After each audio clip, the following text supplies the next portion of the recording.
welcome to another Alcantara video. My voice is still a little hoarse, but we're gonna catch up on some things, like the Frontier live stream for the Jurassic World Evolution 2 Feather Pack and update, and see what that's bringing in, since it looks really good.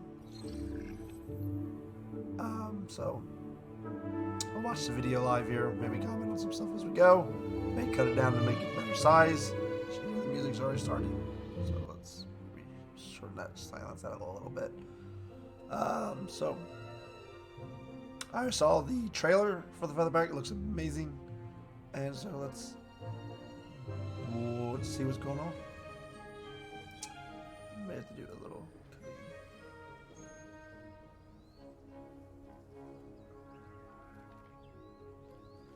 In free update 6, and we're actually seeing one of them right now. This is the new. I thought this was a good place to start, and you know, people can see some of the new stuff in the background as well. This is the new cinematic camera mode, which, I mean, I would just have this as like a screensaver if I could. I mean, my hours in the game would rack up in the thousands at that point, I think, and I wouldn't be able to do anything else on my computer. But the cinematic camera mode is for the new is a new feature in the capture mode.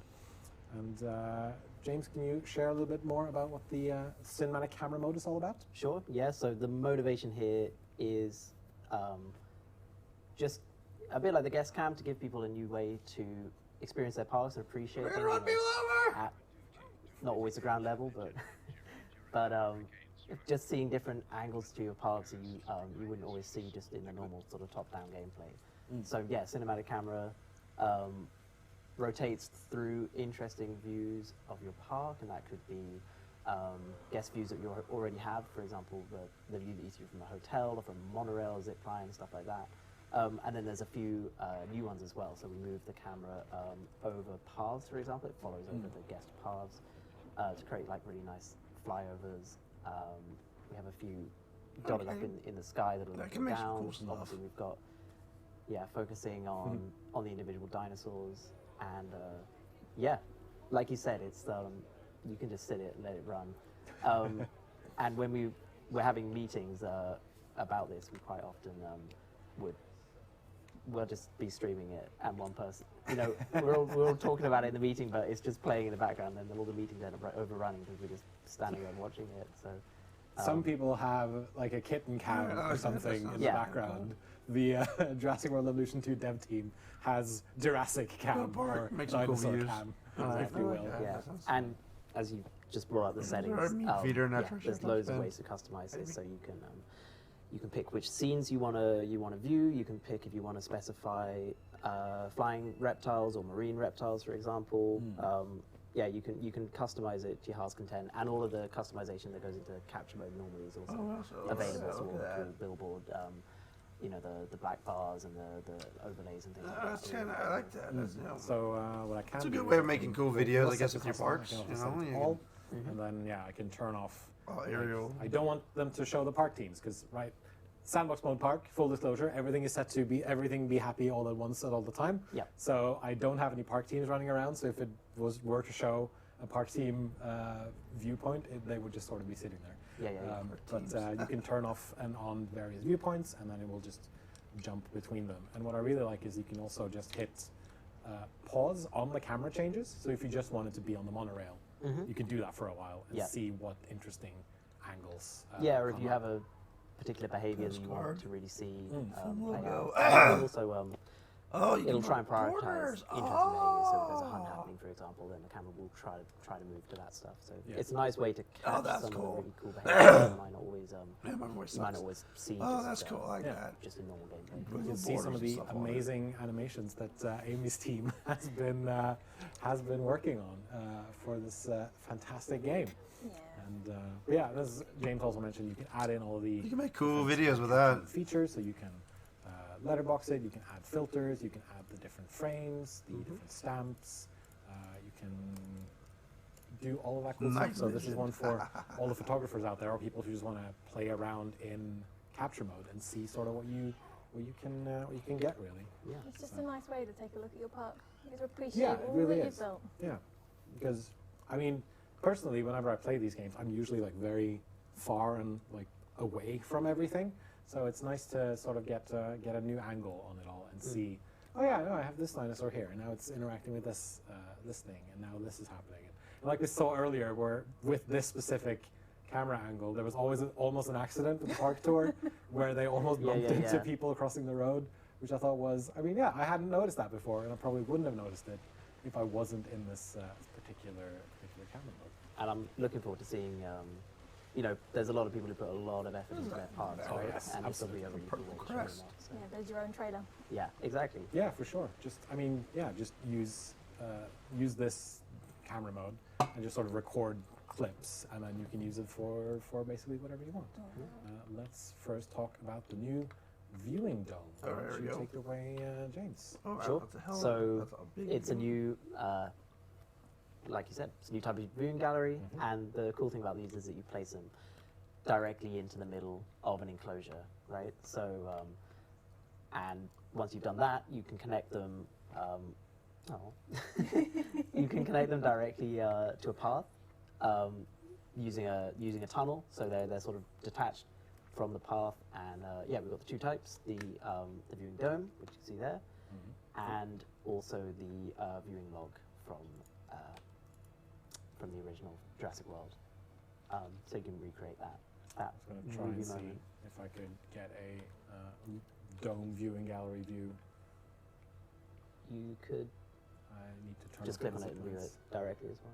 Yeah, that's true. I can do that. The old-fashioned method.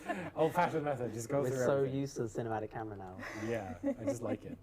But yeah, no, the viewing dome, as you said, it's a dome that you can then place directly into the middle. It's a of cool the way. kind of similar to the research outpost from Dominion. The Dominion thing. Horizon kinda turned expansion? into a Yeah, big yeah, gallery. But more flat along the ground, and just a single building. But I think it's a really cool little addition because So taking the yeah, viewing offers research dome a and different view of things, making it better. Yeah, it's a way to get up I guess close and skins, you personal. guys could say.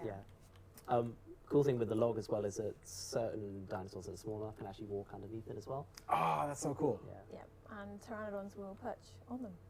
That's Pterosaurs. even- yeah, that was going to be my next point. The fact that the viewing domes and viewing logs can also be placed inside your aviaries. Oh yeah. And as Amy mentioned, the flying reptiles can perch on them, which I think is a really neat little feature as well, because it makes the whole thing feel more, Yeah, well, more you have to alive do and that. more of a part of an ecosystem and all that stuff. The underwater things for um, the lagoons. You mentioned, James, that these will connect up to special buildings. So essentially, you place down either the viewing gallery or you place down the entrance building, and then you Okay, so it's going to have connect them up different with buildings a, from with a the tunnel similar where you don't have to have the Dominion building, so they're going to have that's Yeah, another exactly. building things too. of that nature. So, and these can also, of course, be entered in guest view. So if you're walking around in the guest view, you can just walk in, and then you're Damn, inside. it always sucks. And you can So also you place can these entrances. placed generally well. fairly far away from each other. Of course, there's a limit. Yeah, there's a limit because we want to sort of still. You have to think about your layout of your parks Yeah. still, right? We don't want to completely break the game with these, but yeah, they're quite generous. You can make a sort of hub area and then go out into a large sort of safari style enclosure if you want to do it that way as well. Yeah, definitely. I saw there was a question if there was going to be different domes for different Sure, eras. connection. The dome itself is going to be the same, but the entrance buildings, the sort of the remote viewing gallery entrance, are going to are going to look different and are era depending. So we've got one for Jurassic Park, one for DFW, and one for Jurassic Yeah, World. so there's another which new are building styled to the after hub the itself there. existing era buildings already. So it And works these, with everybody, banners but at the not front actually just change depending on the BIOS. And what building you connect them to. so that's Oh, really good. really? Yeah, That's cool. I didn't know that. That is cool. What do you say? So that is the viewing domes. I have the entrance are gonna. Are gonna look different and are era depending. So we've got one for Jurassic Park, one for DFW, and one for Jurassic World, which are styled after the existing era buildings already. And these banners at the front actually change depending on what building you connect them to. Oh, really? Yeah, That's cool. I didn't know that. That is cool. So that is the viewing domes. I have, There's of course, seeing as we are now introducing viewing logs, I a log. had to make the T-Rex Kingdom. Yeah. And so this is my 3 T-Rex enclosure right here. with the log viewing gallery in the center. And much like with the other viewing galleries, you can switch between the different viewpoints and look around them as you visit them as a guest. 50 points to whoever recreates the shot with a ranger flare as well. I'm sure someone's going to do it. Yeah. I'm sure someone's going to do it. I do really like the fact that they can, like the smaller dinosaurs can walk underneath it as well. I think that came up on Reddit or in the chat or something, and so people were asking, oh, does this happen? So it's nice of you to bring that up. I think that's really cool. So you put small things in there, they'll walk underneath it. So let's see here. Is there any realistic, making things a little more immersive. but yeah, no, any aviary, any enclosure, these you. So those could be cool. Or do we have adding right in there, and views to your cool, park? nice little addition. So okay. Hold on a sec. Let me just check my notes real quick.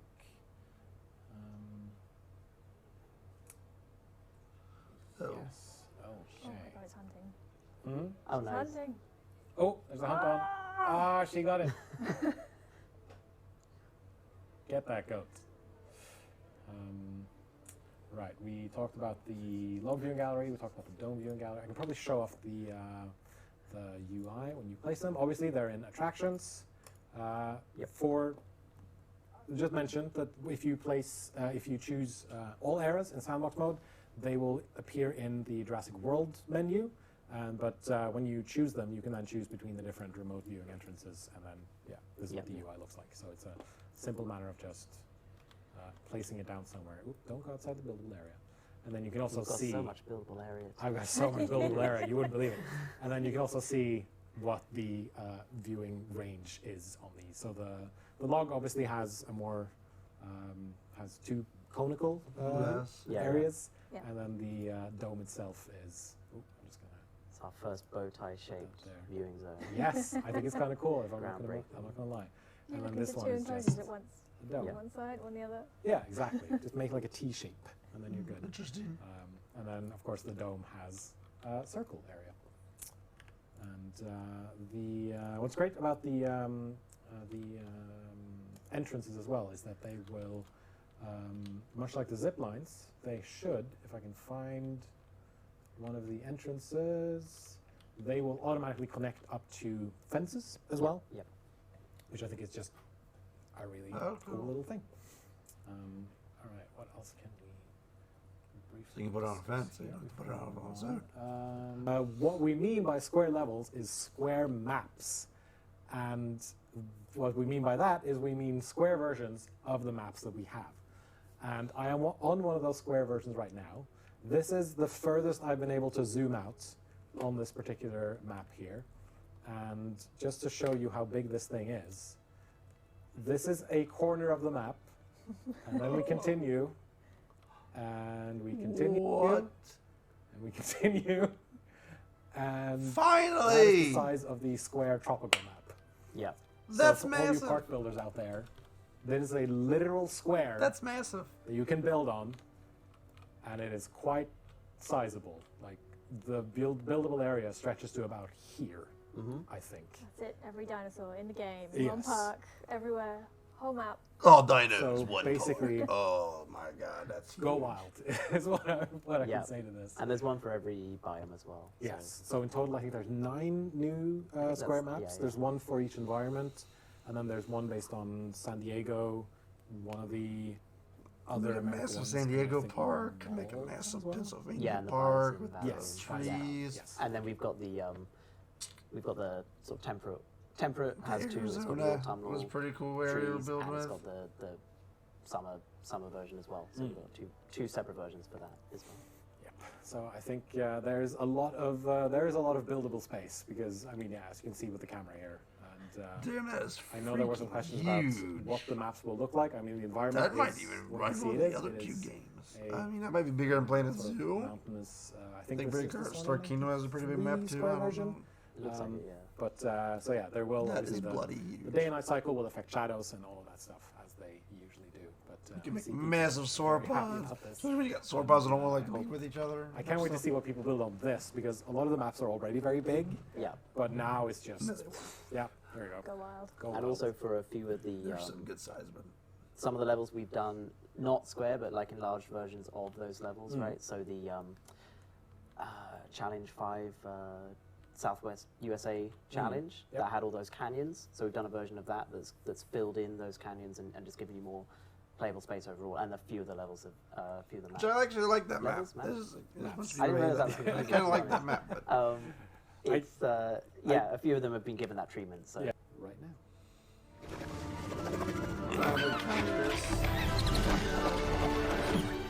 take the.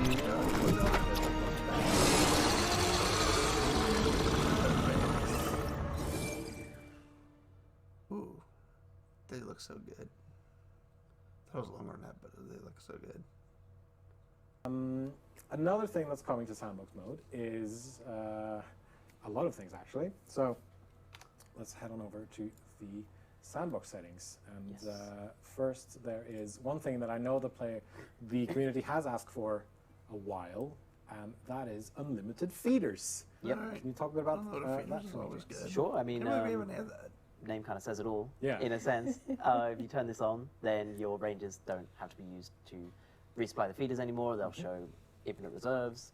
So this just lets you have a really self-sustaining park if that's what you're going for in your sandbox, right? Yep. You just want to you want to have minimal intervention by rangers because maybe you're going for a more natural feel, or you just don't want to have to think about rangers because you're in sandbox.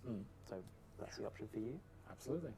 There's also some options for setting some income tax difficulties, which basically reduces how much income your park generates. Also a thing that the community has asked for quite That one's a lot. funny. I saw In case you want sandbox mode to be a bit more difficult. people like, yes, tax me. It's like, okay.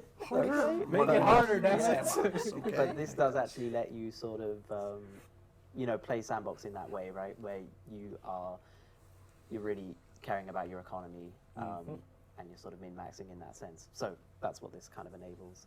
Absolutely.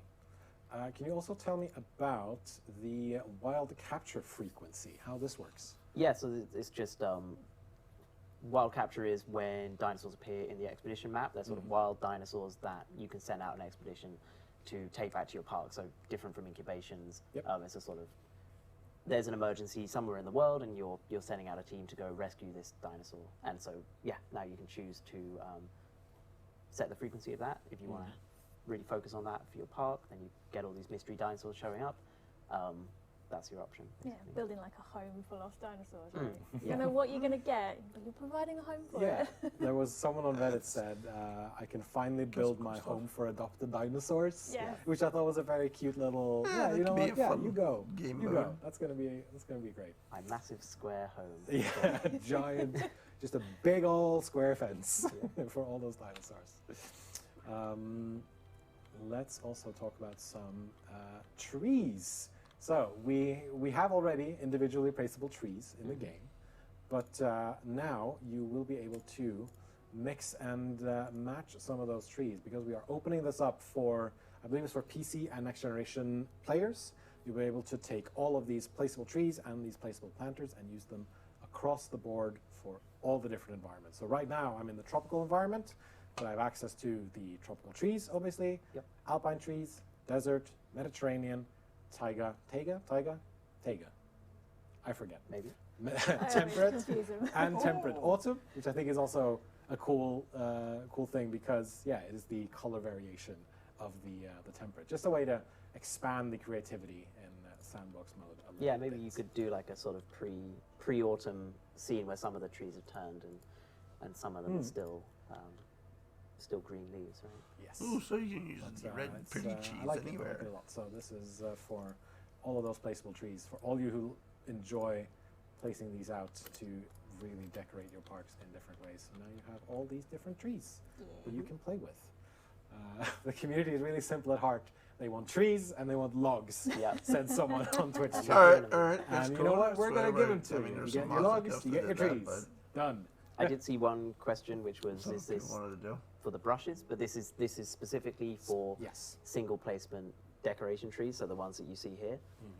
That's cool. But you can still make a really, you could use this to make a certain area of your park be a certain biome, right? You can sort of create like here's my autumn area, here's my taiga area, here's Oh yeah, all for the different sure. areas. I'm definitely looking forward to seeing what that looks like if people have themed areas of their dinosaur theme park. Yeah. Which, clever. I'm liking what you've done with the trees down the path. Thank you. I thought to myself, what would I want to do? I thought, well, I'll just have some trees, and then we'll see how this goes. And I think generally it's a nice little thing. Yeah. All right, before we move on, another thing we should also touch on is that certain guest buildings will now be instantly built when you build them. So things like emergency shelters will just be, boom, insta-built. Same with amenities and toilets, I believe. And just to prove that I'm not on the insta-build everything setting, I'm just going to put the zip line here.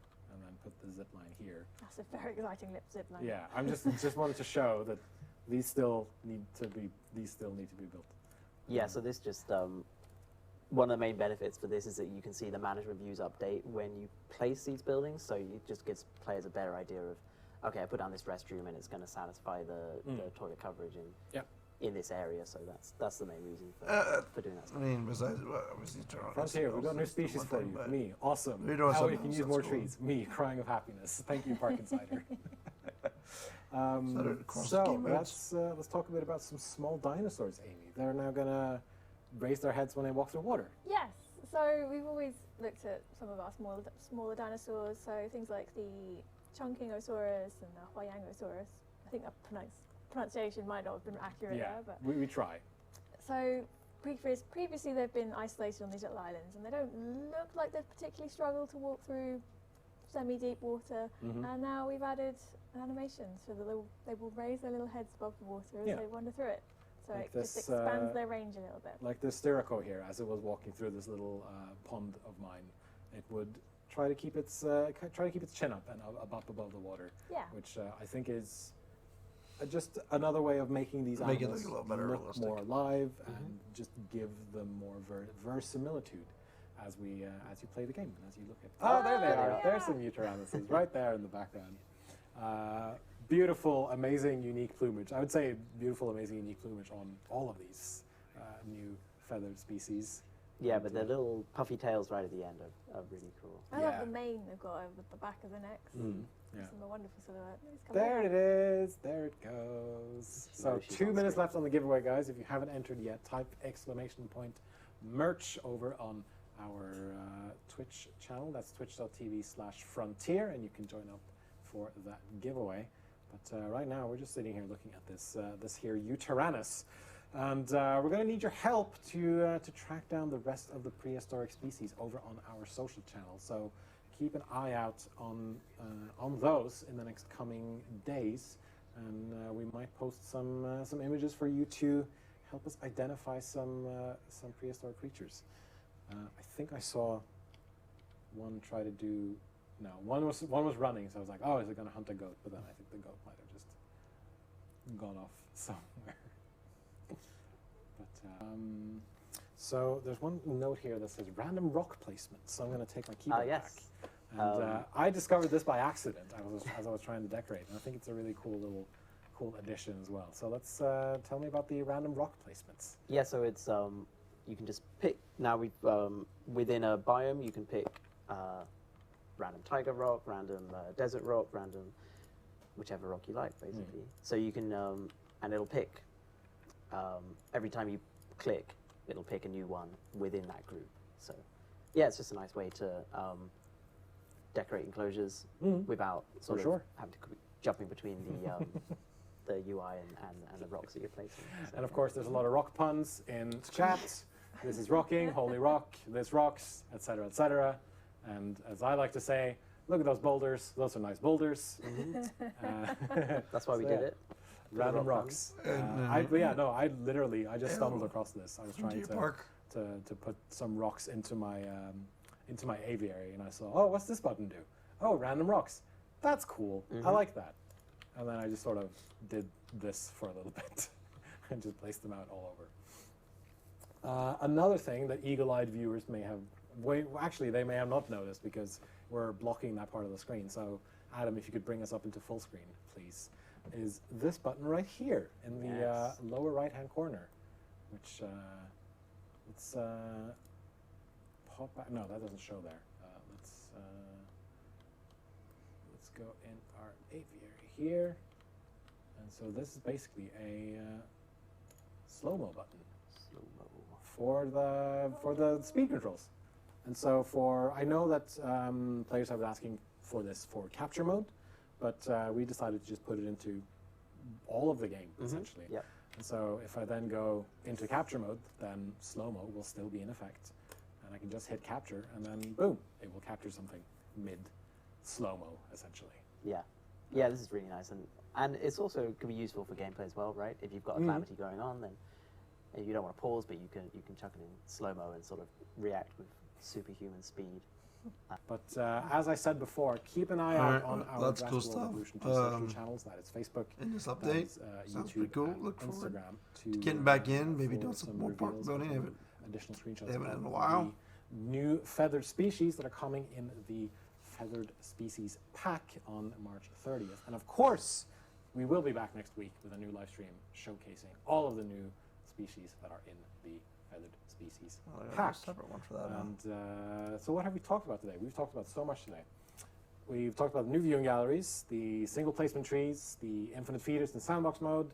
We've talked about the cinematic camera. We've talked about random rock placement. We talked about square maps.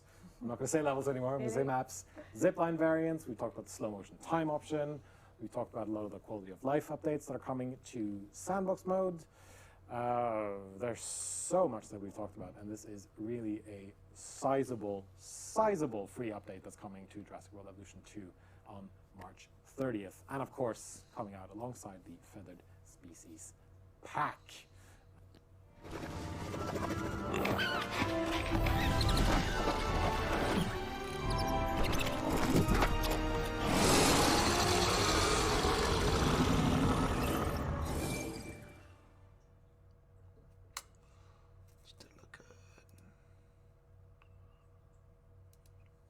All right, so in the end, a lot of cool stuff there. Feather pack animals look amazing. The remote galleries look really cool, really useful. The maps, oh my god, they look massive. That's amazing. I can't wait. That could add a lot of more. Put everything in together and build the ultimate park. Always been the problem is the map size. The tree placement, random rock. So a lot of cool stuff in the update. Look, so it should we have to get back into it. I've been out for a while on the map on the park building, so maybe I have some cool new park ideas coming up in the near future here. So really cool looking update. Until next time, folks. Choro out.